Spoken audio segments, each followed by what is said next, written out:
लता की अम्मी ने शाकरा कोई पकवान खाने को दिए। बच्चू, आपके घर में कौन कौन से पकवान बनाए जाते हैं, बताए? मोदक। मोदक। मैसूर पाक। मैसूर पाक। रसगुल्ला। रसगुल्ला।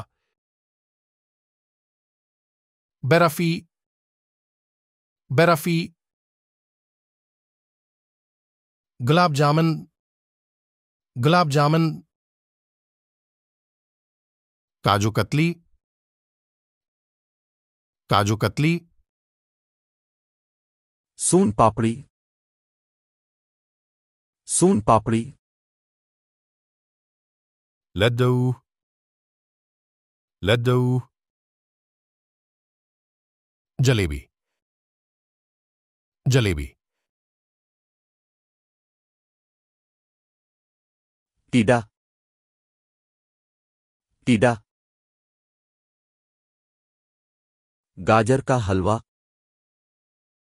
गाजर का हलवा। बेसन लड्डू। बेसन लड्डू।